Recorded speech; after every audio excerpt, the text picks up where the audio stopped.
Namu Myoho Renge Kyo.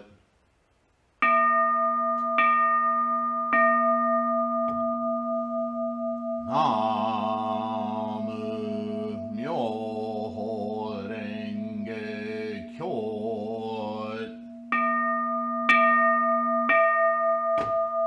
Namu Myoho Renge Kyo.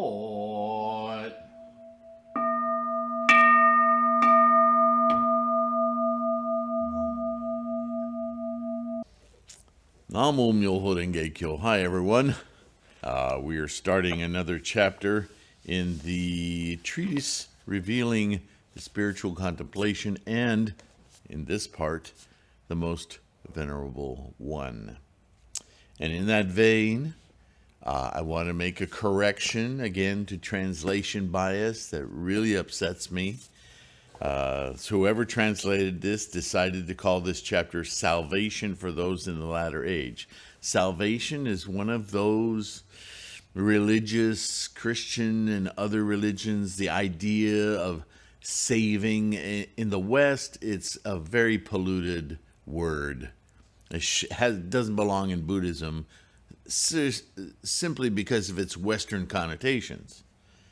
What should be there, more appropriately, is not salvation for those in the latter age, but simply awakening for those in the latter age. Oh, isn't that much more resonant with Buddhist teaching? Salvation. Really, translators, if you're listening to this, frickin' take note. You're talking about Buddhism here.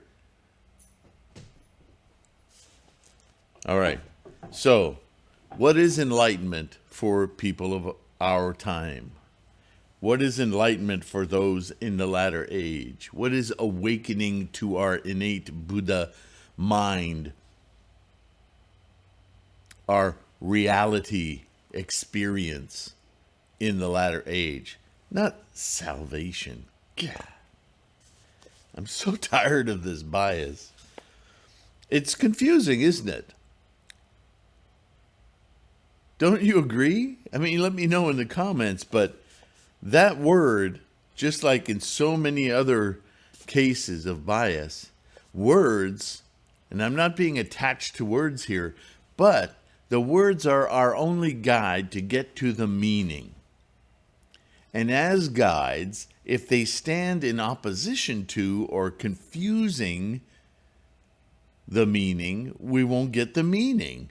And it's working against Buddhism to use a language simply because, oh, the Westerners will like this word. Or worse yet, not even realizing the bias. You're teaching Buddhism. Buddhism is an amazing singular practice of the value of the life process in its entirety. There's simply no excuse for this ridiculous bias. All right, done with rant. Maybe. All right, question. Have those numerous bodhisattvas from underground ever appeared to propagate this sutra in this world during the 2,000-year span of the true Dharma and the semblance Dharma? You know the answer to this question, right?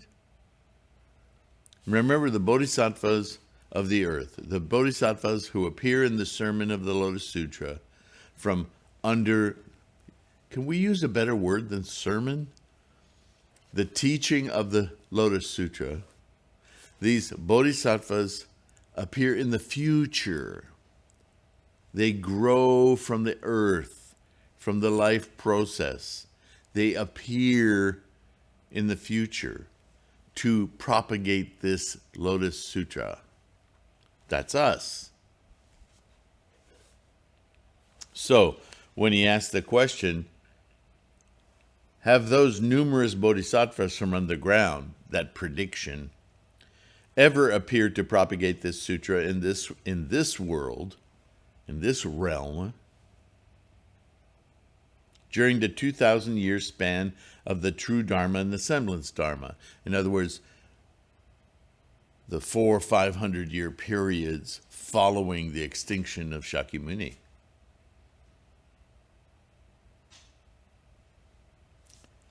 No, they have not. Duh. That's us. We're in the 5th 500-year period and beyond after the extinction of Shakyamuni. We are the bodhisattvas from under the ground. Question. In surprise. Interesting. The Lotus Sutra, especially its essential section, purports to be for those after the death of Shakyamuni Buddha. It was for this purpose that it was transmitted first to those bodhisattvas from underground. Why have they not appeared in this world to spread this Lotus Sutra in the age of the true Dharma and the semblance Dharma? Come on.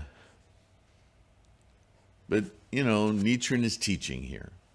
So he's trying to grasp everybody's reticence or misunderstandings to once again state the obvious, right?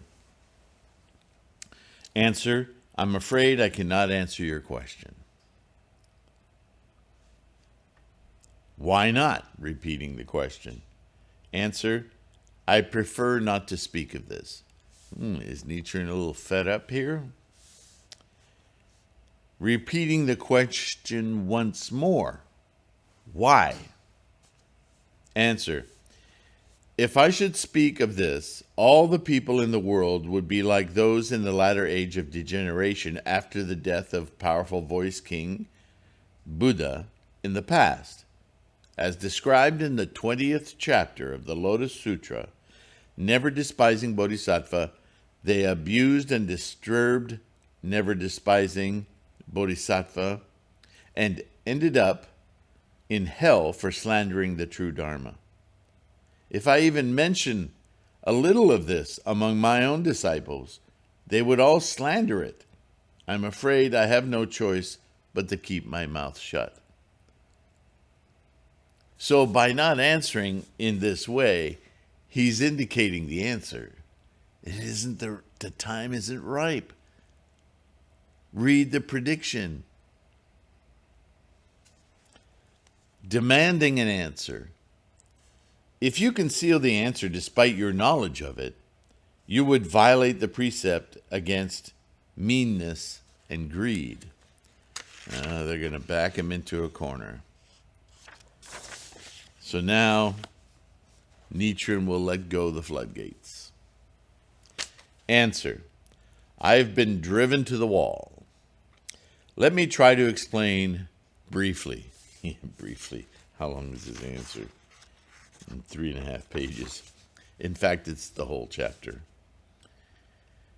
It is said in the 10th chapter, the teacher of the Dharma, how much more hatred and jealousy will there be after the death of the Buddha, Shakyamuni Buddha?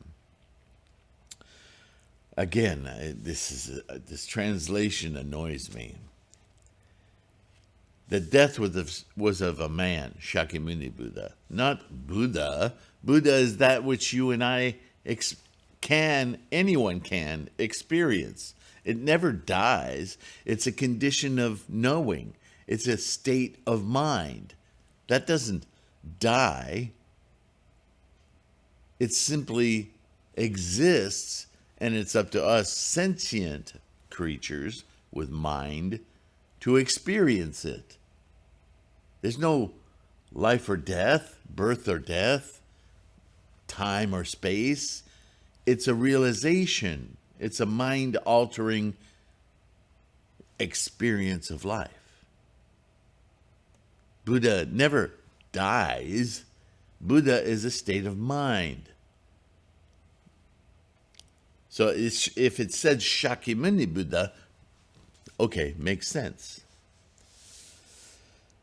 I don't know, today I'm really about this stuff. And you have to understand, the reason it bothers me so is because of all the incredible amount of misunderstanding and confusion in the world today, the arguments today, the false belief systems today based on these horrid translations. People stop at the words. They don't bother to dig for the meaning. Even with the bad translations, if you really study, the consistency of what's being talked about comes through. But it makes the work so much harder. It doesn't need to be so hard.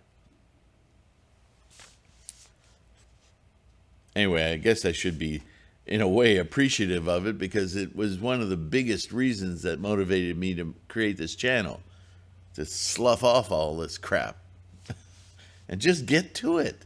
It's so simple. All right. The 16th chapter of the duration of the lifespan of the Tathagata states, quote, "I now leave this excellent medicine here." The medicine didn't die. References such as the following are made, quote, "The evil world in the latter age of degeneration." In the 17th chapter, the variety of merits, and, quote, "propagated throughout this world in the 5th 500-year period after the death of the Buddha." Oh, could it get more specific? In the 23rd chapter, Previous Life of Medicine King Bodhisattva, quote, the Nirvana Sutra maintains, quote, "Suppose there are 7 children. It is not that their parents love them unequally, but it is natural to pay more attention to one who is sick." All in reference to this latter age, right? When we think of the Buddha's intent reflected upon the clear mirror of these passages, we see that his appearance in the world was not for the sake of those who heard him preach the Lotus Sutra for 8 years on Mount Sacred Eagle. It was for those in the ages of the true Dharma and the semblance Dharma, and in the latter age of degeneration. More precisely, it was not for the sake of those of the 2,000 years of the true Dharma and semblance Dharma, but for those like myself in the beginning of the latter age, like you and I. The sick ones refer to the slanderers of the Lotus Sutra after the death of Shakyamuni Buddha. Oh boy, he said it correctly. Not Nichiren, I'm saying the translation. It was, quote, "for those who did not perceive and accept this medicine excellent both in color and flavor, that the Buddha said he would, quote, leave this excellent medicine." Future. If we think of it this way, we can see why the bodhisattvas from under the ground did not appear during the ages of the true Dharma and the semblance Dharma. The 1,000-year age of the true Dharma was appropriate for Hinayana and provisional Mahayana Buddhism. To those people's capacity, that was the way they had to practice to eventually attain awakening, enlightenment. But not suitable for the preaching of the Lotus Sutra in terms of both capacity of those to be taught and the time for it to be preached. Therefore, 4 ranks of bodhisattva teachers, 4 reliances, preached the Hinayana and provisional Mahayana teachings in order for the people to attain Buddhahood by nurturing the seed of Buddhahood that they had received during the lifetime of Shakyamuni Buddha. They did not preach the Lotus Sutra then because they knew that if they had preached it, many people would have slandered it. Right? If you don't understand something, the human tendency is to demonize it and fight it, which would be a horrible cause, right? And render it impossible to nurture the seed of Buddhahood. They'd actively be working against it. So it wasn't the right time. Too much. The capacity of the people for comprehension then was like those who listened to the Buddha preached in the first 4 or 5 periods during his lifetime. Toward the end of the age of the semblance Dharma, Bodhisattvas Avalokitesava, man, sometimes that just runs right out of my mouth perfectly. Other times, I just trip all over it. Avalokitesvara,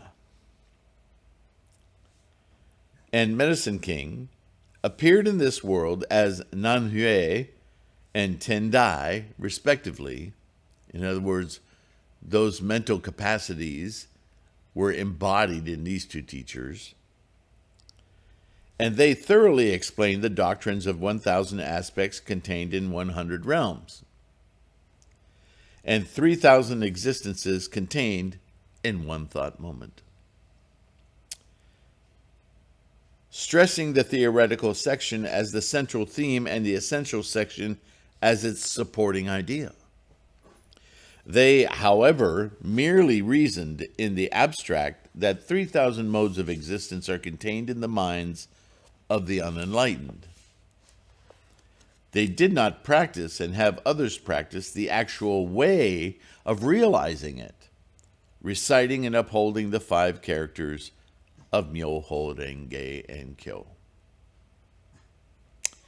and revering the Most Venerable One as revealed in the essential section of the Lotus Sutra, the Honmon no Honzon. A few people with the capacity to comprehend the true Dharma did exist, but nevertheless, the time was not right for the perfect teaching. Now we are at the beginning of the latter age of degeneration, when Hinayana teachings strike down Mahayana teachings, provisional teachings destroy true teachings, East is taken for West and West for East, and heaven and earth are upside down. Anyone paying attention to what's going on in the world today completely understands that statement. Under these circumstances, the 4 ranks of Bodhisattva teachers who preach the theoretical section of the Lotus Sutra remain in hiding. The universal forces of life, affirming forces, they desert the land, which they're supposed to protect. Now, for the first time, those bodhisattvas from underground appear in this world, attempting to encourage ignorant people to take the 5 characters of Myoho Renge and Kyo, the excellent medicine of the latter age. Many ignorant people will fall into hell by slandering the 5 characters. Yeah. But they will be saved eventually. They'll eventually attain enlightenment. Just because of their exposure, their mind will naturally gravitate, even if they resist, because the seed has been planted. The eyes have been partially open. And once open, in the mental sense, they're constantly going to want to know more. So even if they rail against, not only intently against the Lotus Sutra, but especially those who are misinterpreting the Lotus Sutra and propagating it in a very misleading and incorrect way, eventually their minds will correct. Because the Buddha nature. That doesn't excuse their willful ignorance, but it is an inspiring insight. Maybe encouraging those who truly understand the Lotus Sutra to use their bodhisattva influence to re-guide, realign those people with the actual intent, purpose, and method of the Lotus Sutra. Yeah? Hopefully that's what you and I are doing right now. Many ignorant people will fall into hell by slandering the 5 characters, but they will eventually awaken. This is what Miao Lo meant in his annotations on the words and phrases of the Lotus Sutra. Quote, slanderers of the true Dharma will fall into hell, but they will inevitably be saved or awakened by the virtue of having heard the true Dharma. And looking at the overall statistics on YouTube, the overwhelming age group that is on our channel, I think many of us have experienced this aha moment of discovery of Lotus Sutra Buddhism, albeit with organizations that were, to be generous, missing the mark. And eventually we couldn't tolerate it anymore. So we went Titan. We started searching around, but we never found anything more truthful than the teaching of the Lotus Sutra, albeit not within the confines and the derision of the organizations. So I'm saying all of this because I'm profoundly thankful for this channel being a little bit of a collector of we enduring practitioners of the Lotus Sutra. Yeah. Thank you. My disciples think deeply, Nichiren continues. The countless bodhisattvas who have sprung up from underground were disciples of Lord Shakyamuni Buddha. That's the Buddhism we practice. From the time he had first resolved to seek Buddhahood. There it is. We practice Shakyamuni's teaching of the Lotus Sutra. And Nichiren is our mentor, our guide, our bodhisattva to do so. Nevertheless, they neither came to see him when he attained Buddhahood under the Bodhi tree, nor visited him when he passed away under the twin Sala trees.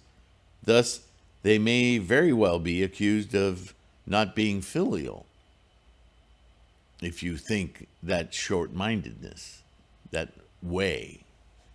But it's very obvious from the teaching himself, from Shakyamuni himself, that the bodhisattvas from underground are references to future bodhisattvas, not bodhisattvas in his day.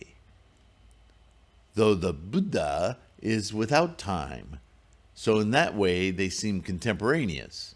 They're in the teaching of his day. But he made no small effort to indicate that they would come around in the 5th 500-year period after Shakyamuni's extinction. He's very clear on this. So the question belies some ignorance, yeah? Moreover, Nichiren continues, they did not attend the preaching of the 14th chapters, the 14-chapter theoretical section, the first half of the Lotus Sutra. They didn't need to be there for that because they weren't actually there in that time as it was being taught. Their mission was to come to fruition later in the essential portion of the Lotus Sutra, right? They came and left while the first 8 chapters of the essential section were being preached. Now, this is Nichiren theorizing around the teaching. This isn't, don't look for this in the Lotus Sutra as an actual, in other words, I don't want you to confuse that statement with those people who got up and left from the sermon in the Lotus Sutra. That was very specific. Shakyamuni was being very specific that those were the people who thought they had achieved what they had not. In other words, the arhats, the Hinayana, the previous teachings, thinking that they were done, they had attained enlightenment, they didn't need to hear anymore. And Shakyamuni admonished them after they left, because he wasn't going to spend another moment talking to those arrogant minds.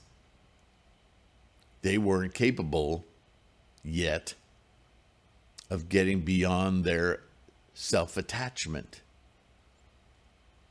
And he derided them pretty badly after they'd left, right? Not that. That is not what Nichiren is referencing here. But these great high-ranking bodhisattvas made a vow in the presence of Shakyamuni Buddha. They appeared later in the Lotus Sutra. The Buddha of many treasures and numerous Buddhas in manifestation, that they would propagate the 5 characters transmitted to them at the beginning of the latter day of degeneration. How can they not appear right now? This is their time. This is you and I. Nichiren counts himself as in the embodiment of Bodhisattva superior practices, who is a leader of the Bodhisattvas of the earth, a leader in the future, in the 5th 500-year period following the extinction of Shakyamuni Buddha. See, it all lines up perfectly, right? You should know this, Nichiren says. When these 4 great bodhisattvas, leaders of those who sprung up from the underground, spread this sutra through aggressive means of propagation, they would appear as wise kings reproaching ignorant kings, practicing a persuasive means of propagation. They would be monks upholding and spreading the true Dharma, you and me. It's amazing that we have this direct connection with Nichiren. Namo Myoho Renge Kyo. This next question, he just said it. All right, question.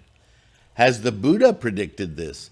We just quoted him from the Lotus Sutra as saying exactly this. I want to reread it, if I can find it.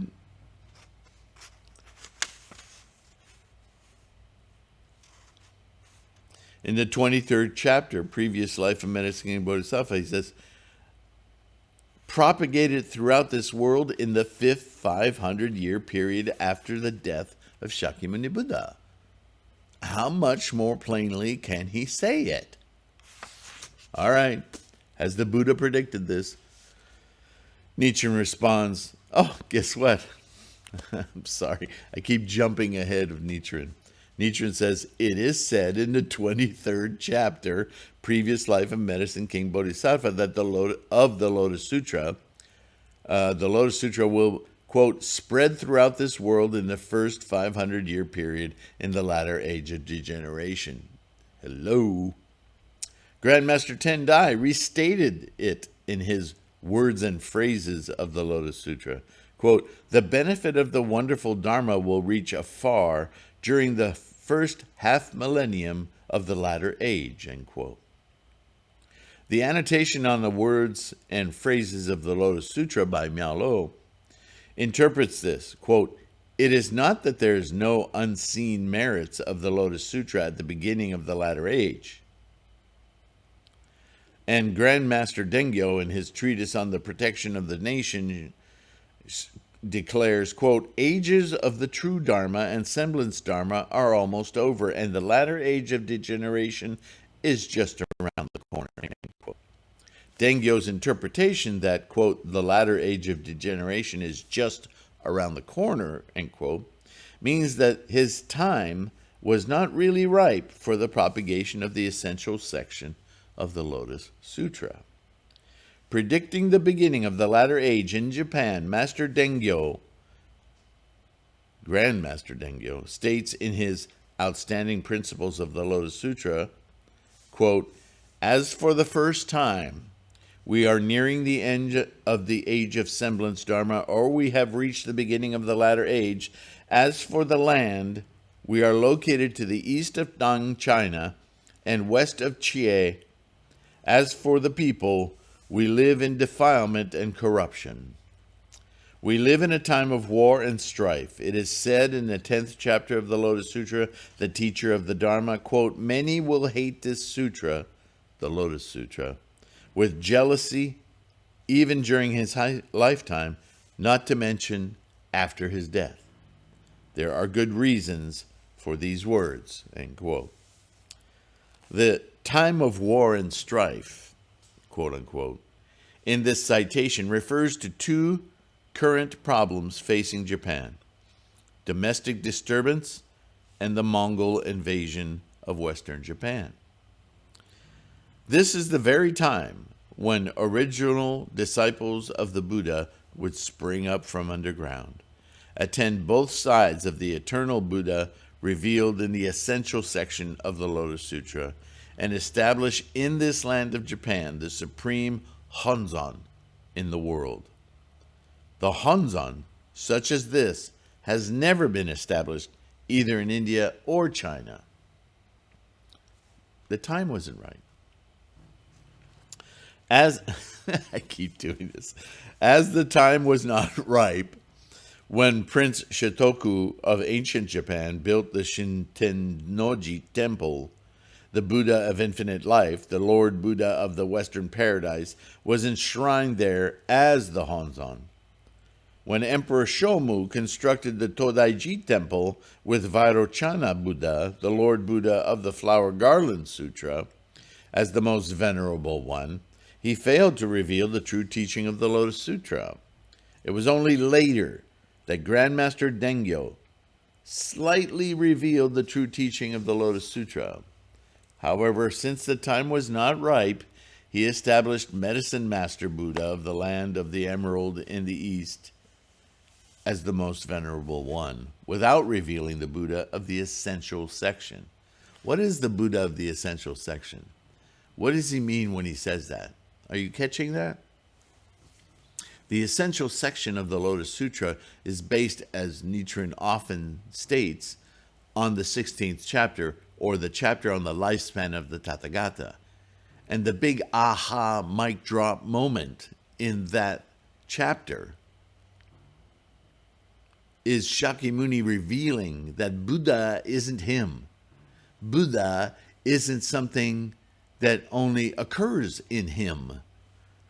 That people perceive Buddha-ness to be something Shakyamuni alone achieved and is talking about to everyone else. They still don't get at that point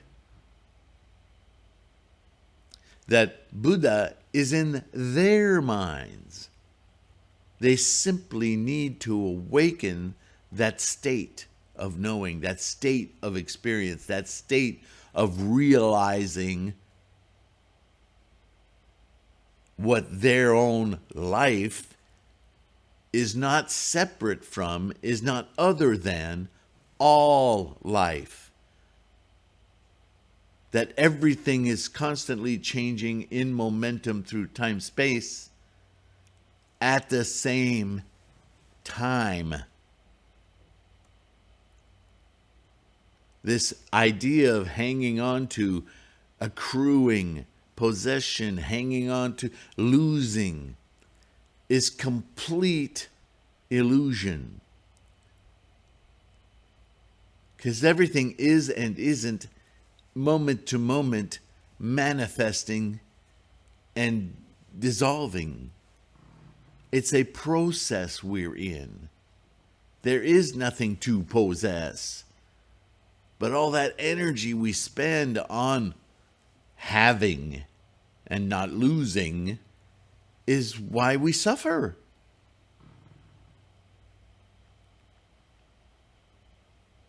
And it is in the lifespan chapter when Shakyamuni says, look, this Buddha-ness has always been here.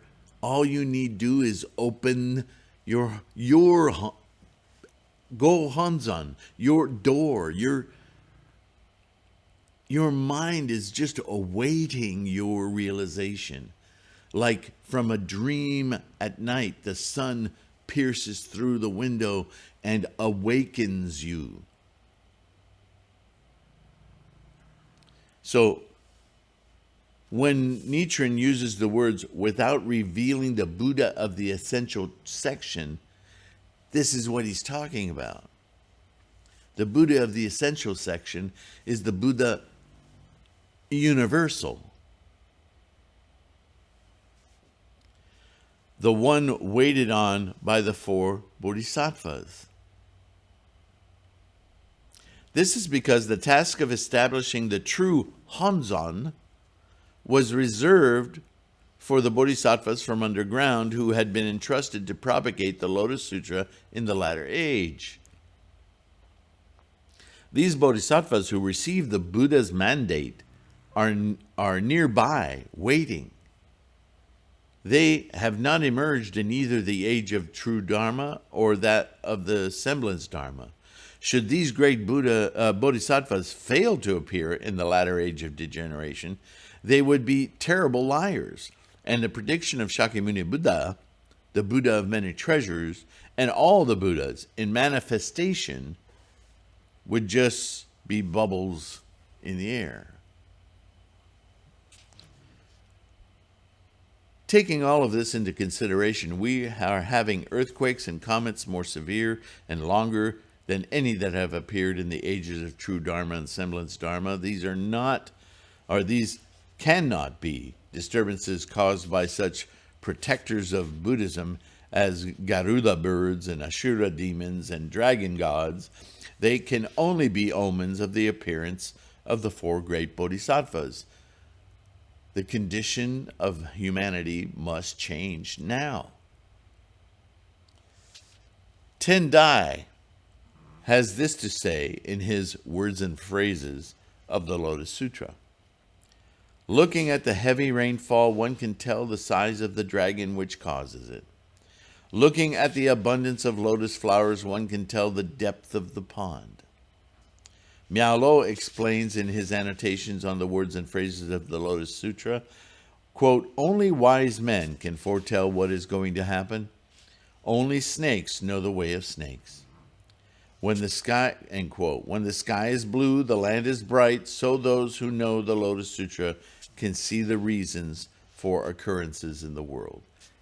In other words, the mind state that perceives correctly the motion of energies as they move through time-space. Ours, yours, the planets, the animals, the flora, the fauna, right? Whatever terms you want to use, the constant abiding momentum of energies, right? It's just like watching a ball get thrown into the sky. You know with absolute certainty that that ball will slow down in the air and slowly return to the ground and bounce, and the bounces will get smaller and smaller. You know this. It's not a big surprise when the ball bounces once, twice. You don't expect a third bounce to suddenly send the ball backwards or to explode. I'm not talking about special effects. I'm talking very basic here. You know that we have the capacity to see the world and processes in a very simple way. They're not magic. They do what they do, and they're expected to do what they do because it follows that these things work this way. Now think of your mind as seeing all of life this way. Why does my daughter do this? Why do my parents say that? Why can't I cross the street when there's a bunch of traffic? Why am I struggling so much with this? Why are my relationships this way? With your Buddha mind, it's easy. It's obvious. The only thing that keeps us from our Buddha mind is our confusion because of attachments. We misunderstand, misrepresent, misthink about everything, because always at play is our desire, our want, our hanging on to, our wanting things to be a certain way that we think we want. When we get our Buddha mind to look at the situation. Sometimes the very problem we thought we were trying to resolve just evaporates. It's just not there, which is appropriate because it was delusion in the first place. This is why we chant, to enliven that mind and let it lead us rather than our desires and our attachments lead us, because that never works out. Even if it looks like it is, right? All right. The next chapter, which is very short, so yeah, we have time. I jumped ahead of Nichiren again. My apologies.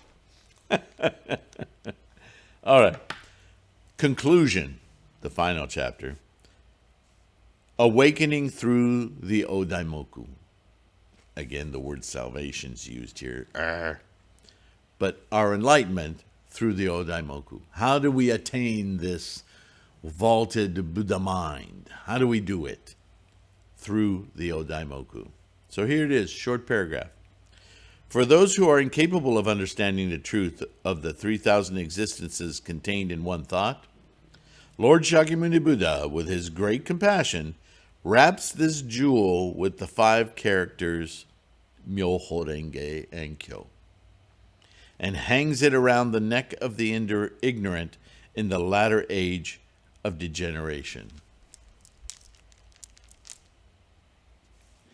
The 4 great bodhisattvas will protect such people, just as Tai Kung Huang and the Duke of Chao assisted the young ruler King Chen of the Chao dynasty, or the 4 elders of the Shangshan attended child Emperor Hui of the Han dynasty in ancient China. Written on the 25th day of the 4th month in the 10th year of Bun'ei, 1273, by Nichiren. So, 9 years before his passing, after having been exiled twice and his life threatened, almost beheaded, Nichiren writes this treatise and makes it abundantly clear that it is through the upholding, the embracing, the recitation, the copying, the reading, the propagation of Namo Myoho Renge Kyo that we attain our enlightenment through the Daimoku. End of story.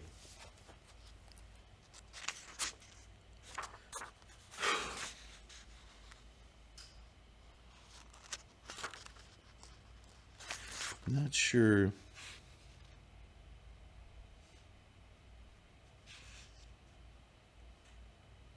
Is this a cover letter? Not sure what we'll read next.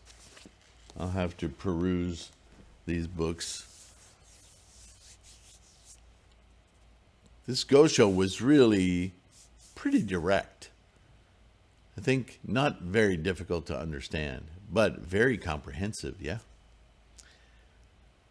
So all I can say at this point is keep your practice strong.